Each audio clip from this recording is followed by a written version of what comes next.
메시지 성경 고린도후서 제1장.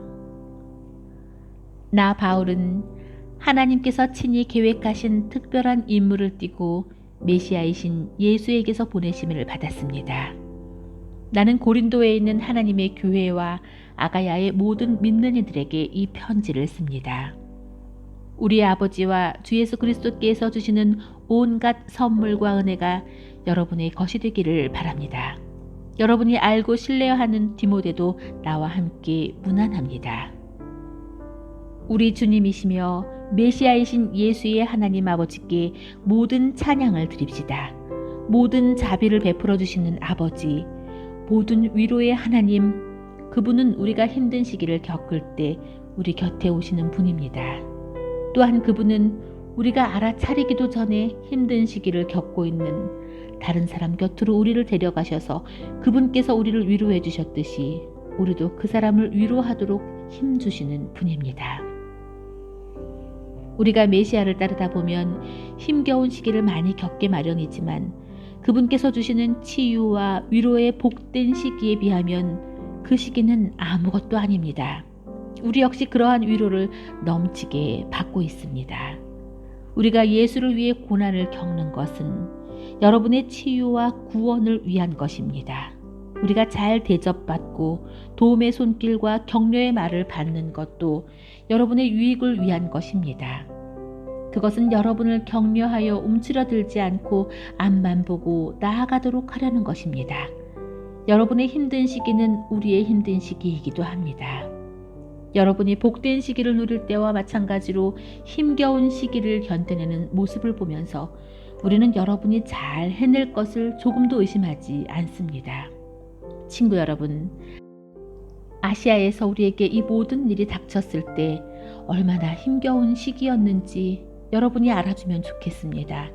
그 시기는 우리가 헤쳐나가리라고 생각지도 못할 만큼 극심했습니다. 그 시기가 계속되는 동안 우리는 사형수가 된 것 같았고 모든 것이 끝난 줄 알았습니다. 그러나 나중에 안 일이지만 그 일은 무엇보다도 좋은 결과를 가져다 주었습니다. 왜냐하면 우리는 우리 자신의 힘이나 지식의 의지에 거기에서 벗어나려고 하지 않고 하나님을 전적으로 신뢰할 수밖에 없었기 때문입니다. 그것은 틀린 생각이 아니었습니다. 그분께서는 죽은 자들을 다시 살리시는 하나님이시니까요. 그분께서는 그렇게 해주셨습니다. 피할 수 없는 죽음에서 우리를 건져주셨습니다. 하나님께서는 또다시 그렇게 해주실 것입니다. 우리가 구원을 필요로 할 때면 언제든지 우리를 건져주실 것입니다. 여러분과 여러분의 기도는 그 구조 작업의 일부입니다. 나는 여러분이 그 점에 관해서도 알고 있기를 바랍니다. 나는 우리를 건져주신 하나님께 찬양을 올려드리는 여러분의 얼굴을 지금도 볼 수 있습니다. 여러분의 기도가 우리를 구하는데 그토록 결정적인 역할을 한 것입니다. 최악의 상황이 지나간 지금 우리는 양심과 신앙을 더럽히지 않고 이 상황에서 벗어나게 된 것을 전할 수 있게 되어서 무척 기쁩니다. 또한 다시 세상을 대할 수 있게 되어 기쁘기 그지없습니다. 더 중요한 것은 우리가 고개를 들고 떳떳하게 여러분을 대할 수 있게 되었다는 것입니다. 그러나 그것은 우리의 대단한 능력으로 된 것이 아닙니다. 하나님께서 우리가 무엇에도 굽히지 않고 그분께만 초점을 맞추게 해주셨기에 가능한 일이었습니다. 이 편지에서 행간을 읽으려 하거나 숨은 의도를 찾으려고 하지 마십시오. 우리는 여러분이 이미 세세한 부분을 본 것 같이 전체 그림도 알아보기를 바라면서 이해하기 쉽고 꾸밈 없는 진리를 쓰고 있습니다. 우리 주 예수 앞에 함께 서게 될 때 여러분이 우리의 자랑거리이듯이 우리도 여러분의 자랑거리가 되기를 바랍니다. 처음에 나는 여러분의 환대를 확신했기에 여러분을 2차례 방문하기로 계획했습니다. 마게도니아로 가는 도중에 여러분에게 들렀다가 돌아오는 길에 다시 들를 작정이었습니다. 그러면 나는 여러분의 환송을 받고 유대로 떠나갈 수 있었을 테니까요. 원래 계획은 그랬습니다. 그러나 일이 계획대로 되지 않았습니다. 그래서 여러분은 내가 약속을 쉽게 뒤집는다고 생각하며 비난하는 것입니까? 여러분은 내가 한 입으로 두 말을 하면서 어떤 때는 쉽게 이해하고 다른 때는 쉽게 아니요 한다고 생각하십니까?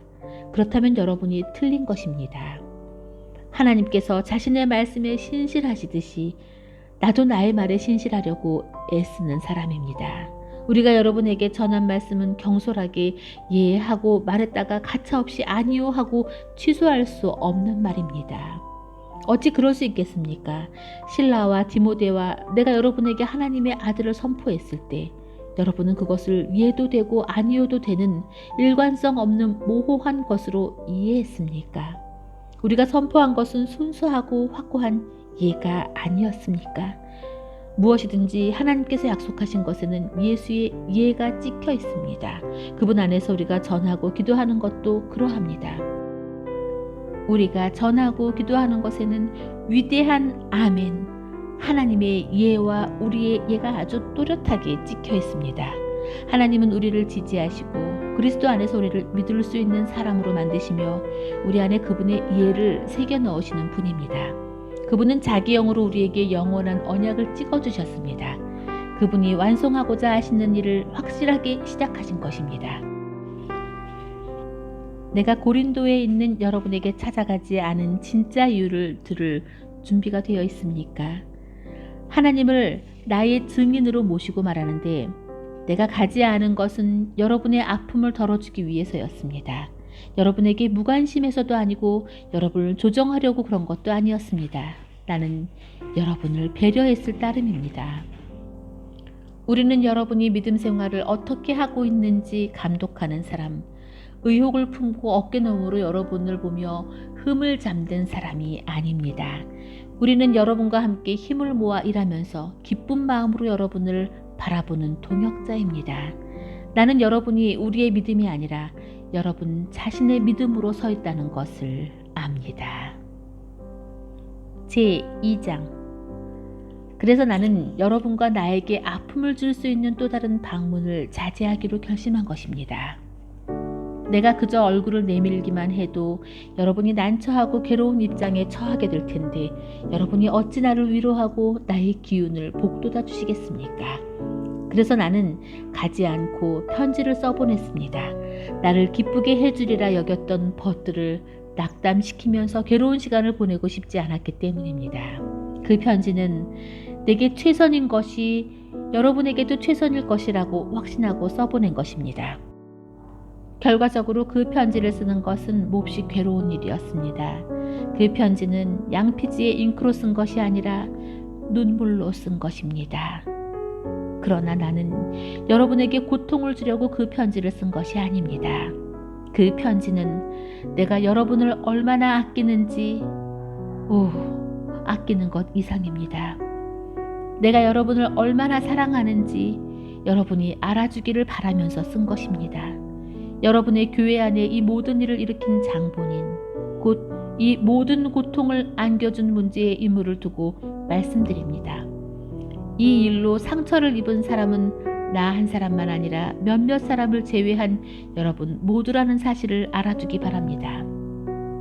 그래서 나는 심하게 책망하지 않으렵니다. 여러분 대다수가 동의하여 그 사람에게 벌을 내렸다니 그것으로 충분합니다. 이제는 그 사람을 용서하여 스스로 일어서도록 도울 때입니다. 여러분이 그의 죄를 비난하기만 하면 그의 죄의식 속에서 숨이 막혀 죽을 것입니다. 그러나 나는 사랑을 쏟아부을 권고를 합니다. 내 편지의 초점은 그 사람을 처벌하는 데 있지 않고 여러분에게 교회를 건강하게 하는 책임을 지우려는 데 있었습니다. 그러므로 여러분이 그를 용서하면 나도 그를 용서하겠습니다. 내가 개인적인 원한의 목록을 지니고 다닌다고 생각하지 마십시오. 그리스도께서 우리와 함께 하시고 우리를 인도하시듯이 나도 용서하는 여러분과 행동을 함께 하겠습니다. 어쨌든 우리는 부디 중에라도 사탄이 더 많은 해를 끼칠 틈을 주지 않을 것입니다. 우리는 사탄의 교활한 책략을 잘 알고 있습니다. 내가 메시아의 메시지를 선포하려고 드로아에 이르러 보니 이미 문이 활짝 열려 있었습니다. 하나님께서 문을 열어두신 것입니다. 나는 그저 그 문을 통과하기만 하면 되었습니다. 그러나 여러분의 소식을 가지고 나를 기다리고 있던 디도를 만나지 못해서 나는 마음을 놓지 못했습니다. 여러분을 걱정한 나는 그곳을 떠나 마게도냐로 갔습니다. 디도를 만나 여러분에 관한 든든한 소식을 듣기 위해서였습니다. 그리고 감사하게도 여러분의 소식을 들었습니다. 하나님께서는 메시아, 곧 그리스도 안에서 우리를 이리저리 데리고 다니면서 끊임없이 계속되는 개선 행진에 참여시키고 계십니다. 그분은 우리를 통해 그리스도를 아는 지식을 제시하십니다. 우리가 가는 곳마다 사람들은 고상한 향기를 들이마십니다. 그리스도로 인해 우리가 하나님께 달콤한 향기를 피워 올리면 구원의 길에 들어선 사람들은 그 향기를 맡고 알아봅니다. 그 향기는 생명을 드러내는 향기입니다. 그러나 멸망의 길에 들어선 사람들은 우리를 썩은 시체에서 나는 악취처럼 대합니다. 이것은 엄청난 책임입니다. 이 책임을 떠맡을 역량이 되는 사람이 누구겠습니까? 아무도 없을 것입니다. 그러나 적어도 우리는 하나님의 말씀을 가져다가 거기에 물을 타서 거리로 나가 값싸게 파는 일은 하지 않습니다. 우리는 그리스도가 보시는 앞에서 말합니다. 하나님께서 우리의 얼굴을 보고 계십니다. 우리는 하나님에게서 할 말을 직접 받아서 할 수 있는 한 정직하게 전합니다. 제3장. 우리가 자화자찬하는 것처럼 들립니까? 신임장을 받았다고 주장하면서 우리의 권한을 옹호하는 것으로 들립니까? 글쎄요, 그렇지 않습니다. 우리는 여러분에게 내보일 추천서나 여러분에게서 받을 추천서가 필요 없는 사람입니다. 여러분 자신이야말로 우리가 필요로 하는 추천서의 전부입니다. 여러분의 참된 삶이야말로 누구나 보고 읽을 수 있는 편지입니다. 그리스도께서 친히 그 편지를 쓰셨습니다. 그 편지는 잉크로 쓰신 것이 아니라 살아계신 하나님의 영으로 쓰신 것입니다. 그 편지는 돌에 새긴 것이 아니라 사람의 삶에 새긴 것입니다. 그리고 우리는 그 편지를 전하는 사람입니다. 우리는 이것을 전적으로 확신합니다. 그리스도께서 하나님을 위해 친히 쓰신 여러분이야말로 우리의 추천서입니다. 우리 같으면 이런 추천서를 쓸 생각도 하지 못했을 것입니다. 하나님만이 그러한 추천서를 쓰실 수 있습니다. 그분의 추천서가 우리에게 권한을 주어 우리가 이렇게 새로운 행동 계획을 실행에 옮기고 있는 것입니다. 그 계획은 종이에 잉크로 쓴 것도 아니고 페이지마다 율법에 관한 각주를 빼곡하게 달아서 여러분의 영을 죽이는 것도 아닙니다. 그 계획은 성령께서 영에 대고 쓰신 것, 그분의 생명이 우리의 삶에 대고 쓰신 것입니다. 죽음의 통치, 돌판에 새긴 죽음의 헌법인 율법은 멋지게 시작했습니다. 모세가 율법을 새긴 그 돌판을 전달할 때 곧 사라지기는 했지만 그의 얼굴은 대낮같이 빛났습니다. 이스라엘 백성은 태양을 응시할 수 없는 것처럼 그의 얼굴을 똑바로 쳐다보지 못했습니다. 그렇다면 살아계신 영의 통치는 얼마나 더 눈부시겠습니까? 율법에 의해 이루어진 정죄의 통치가 인상적이었다면 성령에 의해 이루어지는 의의 통치는 얼마나 더 인상적이겠습니까? 옛 통치가 눈부셨다고 하지만 그것은 이 새 통치와 나란히 서면 완전히 희미해 보일 것입니다. 잠시 있다가 사라지고 말 제도가 깊은 인상을 주었다면 영원토록 다스릴 이 밝게 빛나는 통치는 얼마나 더한 인상을 주겠습니까? 우리를 감격스럽게 하는 그 소망이 있기에 그 어떤 것도 우리에게 방해가 되지 않습니다. 모세와 달리 우리는 숨길 것이 전혀 없습니다. 모든 것이 우리와 함께 환히 드러나 있습니다. 모세는 자기 얼굴에 나타난 영광이 사라져가는 것을 이스라엘 자손이 알아채지 못하게 하려고 수건을 썼습니다. 그래서 그들은 알아채지 못했습니다. 그들은 그때에도 알아채지 못했지만 지금도 알아채지 못하고 있습니다. 그 수건 뒤에 아무것도 남아있지 않다는 것을 전혀 알아채지 못하고 있습니다.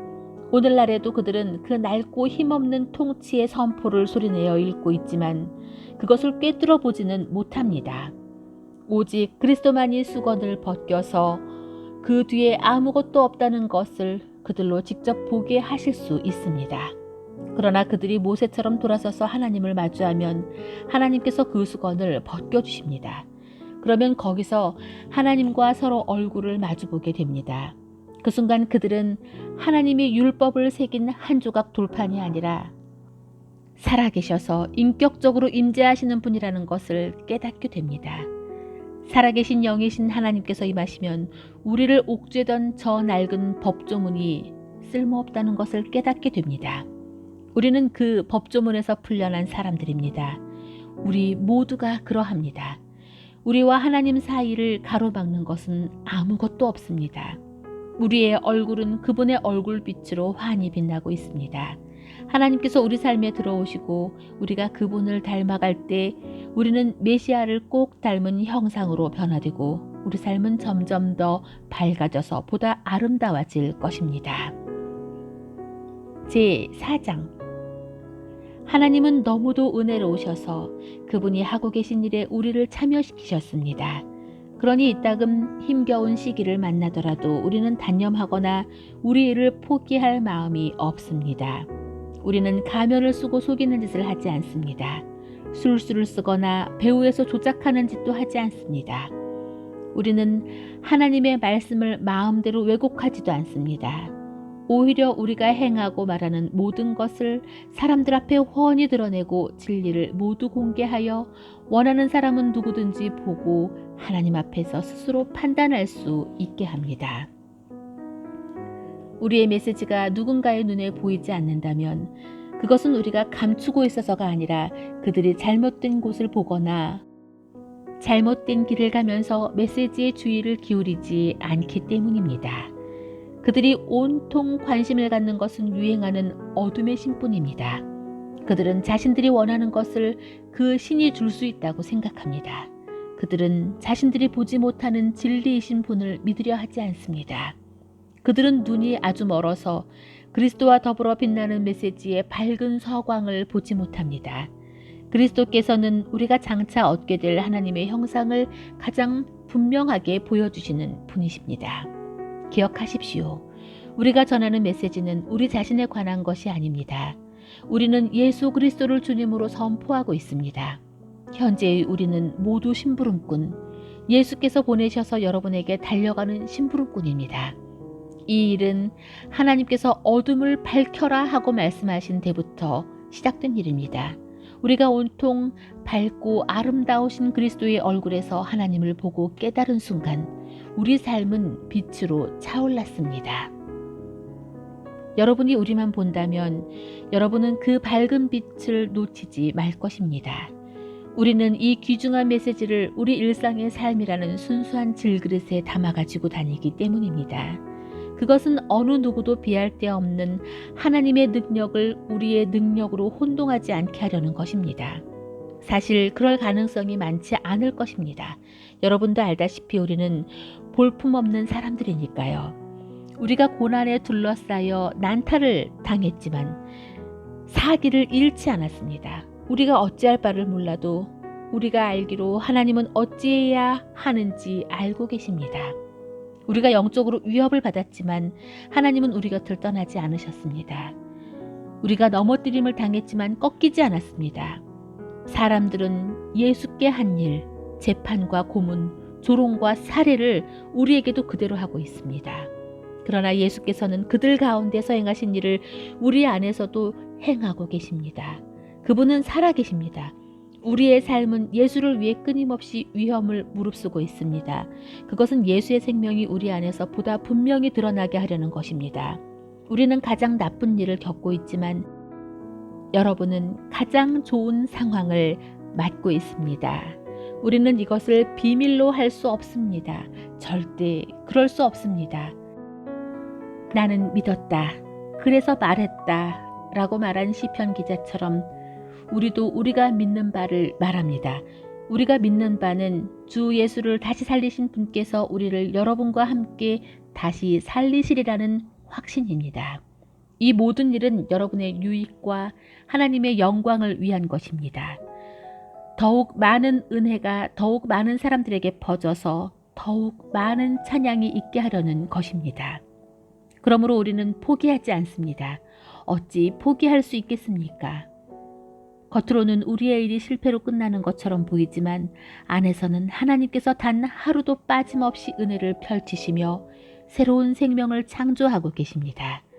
현재의 힘겨운 시기는 장차 다가올 복된 시기, 우리를 위해 마련된 성대한 잔치에 비하면 하찮은 것에 불과합니다. 눈에 보이는 것이 전부가 아닙니다. 지금 우리 눈에 보이는 것은 오늘 이 자리에 있다가 내일이면 사라지고 말지만 보이지 않는 것은 영원히 지속될 것입니다. 제5장. 예컨대 우리의 몸이 장막처럼 무너져 내리면 하늘에 있는 부활의 몸, 사람의 손으로 지은 몸이 아니라 하나님께서 지으신 몸이 대신하리라는 것을 우리는 압니다. 그때가 되면 우리는 우리의 장막을 다시 이전하지 않아도 될 것입니다. 이따금 우리는 장막을 이전하고 싶어 견딜 수 없을 때가 있습니다. 그럴 때면 우리는 좌절하여 울부짖기도 합니다. 장차 다가올 삶에 비하면 현재 삶의 조건은 가구 하나 빛이 되어 있지 않는 오두막에 잠시 체류하는 것처럼 보입니다. 우리는 그런 삶에 지쳤습니다. 그 이유는 우리가 참된 것, 우리의 참된 집, 우리의 부활한 몸을 어렴풋하게나마 보았기 때문입니다. 하나님의 영은 우리의 시국을 돋우셔서 장차 다가올 것을 맛보게 하십니다. 그분은 우리 마음속에 천국을 조금 넣어두셔서 우리가 천국보다 못한 것에 만족하는 일이 없게 하십니다.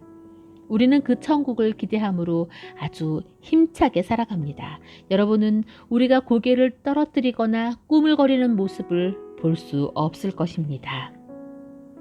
현재의 답답한 상황도 우리를 넘어뜨릴 수 없습니다. 그것은 장차 다가올 풍성한 삶의 조건을 상기시킬 뿐입니다. 우리가 믿지만 아직 눈에 보이지 않는 것, 바로 그것이 우리를 전진하게 합니다.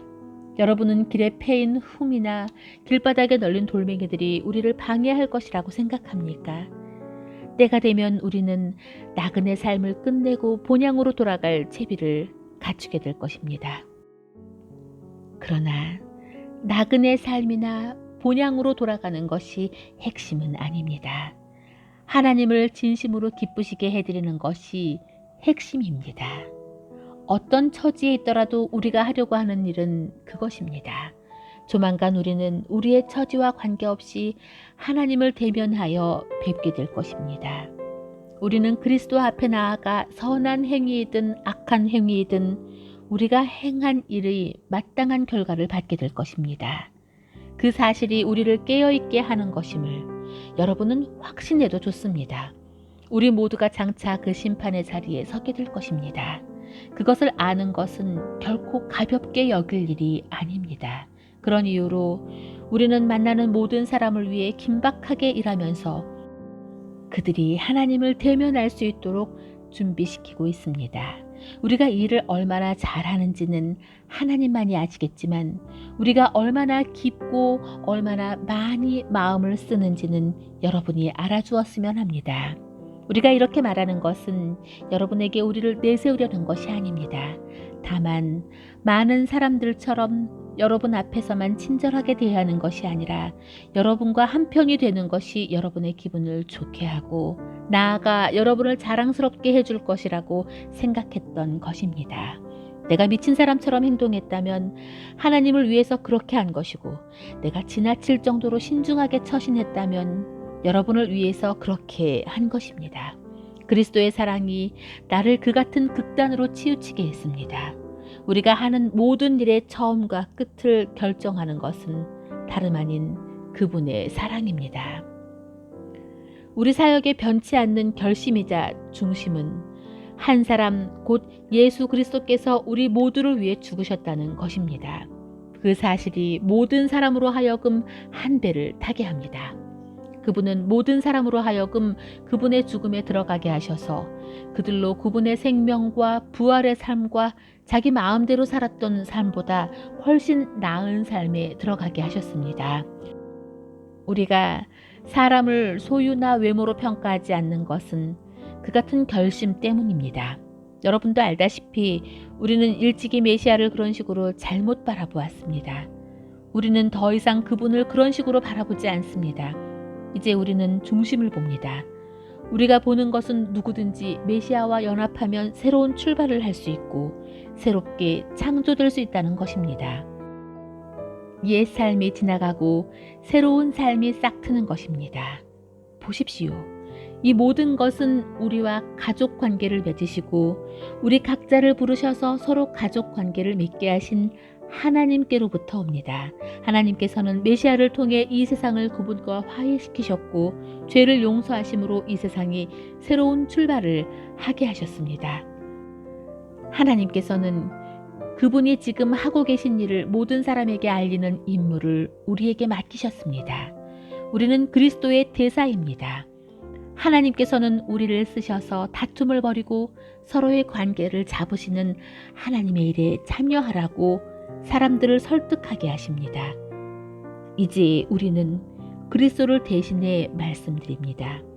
하나님께서 이미 여러분과 친구가 되셨으니 여러분도 하나님과 친구가 되십시오. 어떻게 하면 되느냐고 여러분은 물을 것입니다. 그리스도 안에 머물기만 하면 됩니다.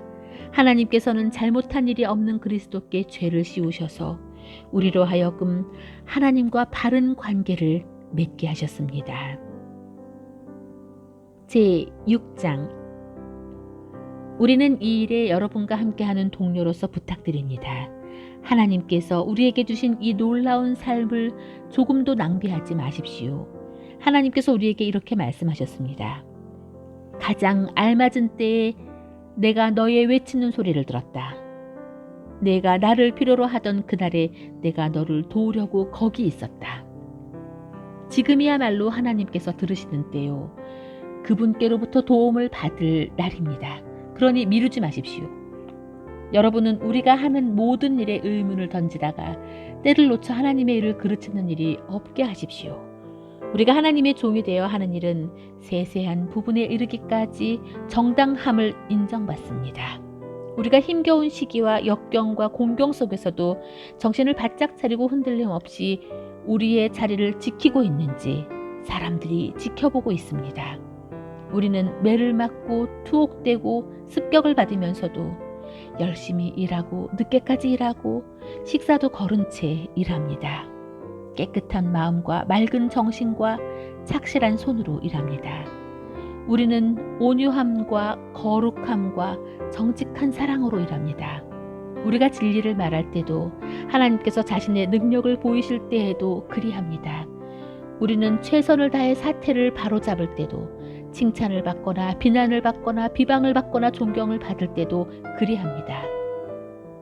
우리는 의심을 받을 때도 있지만 우리의 말에 정직합니다.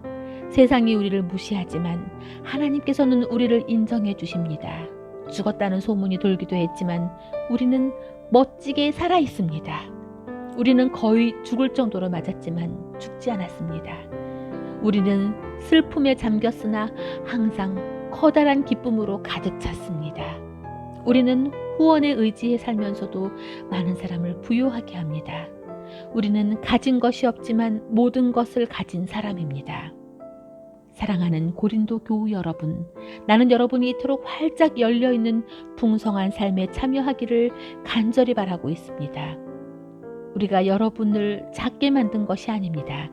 여러분이 작다고 느끼는 것은 여러분 자신에게서도 비롯된 것입니다. 여러분의 삶이 작지 않은데도 여러분은 작게 살고 있습니다. 나는 할 수 있는 한 알기 쉽게 애정을 듬뿍 담아서 말씀드립니다. 여러분의 삶을 넓히십시오. 탁 트인 마음으로 대범하게 사십시오. 하나님을 무시하는 사람들과 연합하지 마십시오. 옳은 것과 그른 것이 어떻게 연합할 수 있겠습니까? 그 둘은 서로 싸움뿐이지 절대 연합할 수 없습니다. 빛이 어둠에 절친한 벗이라고 말합니까? 그리스도께서 마귀와 손잡고 거니신다는 것입니까? 믿음과 불신이 손을 잡는다는 말입니까? 어느 누구 이교도의 우상을 하나님의 성전에 갖다 놓을 생각을 하겠습니까? 그러나 우리의 현재 모습이 그러합니다. 우리 각 사람은 하나님이 거하시는 성전입니다. 하나님께서 그것을 이렇게 말씀하셨습니다. 내가 그들 안으로 들어가 그들 가운데서 살겠다. 나는 그들의 하나님이 되고 그들은 내 백성이 될 것이다. 그러니 타락과 타협의 행위를 그만두어라. 영원히 그만두어라. 너희를 타락시키는 자들과 어울리지 마라. 나는 너희가 나하고만 있기를 원한다. 나는 너희에게 아버지가 되고 너희는 나에게 아들, 딸이 될 것이다. 주 하나님의 말씀이다.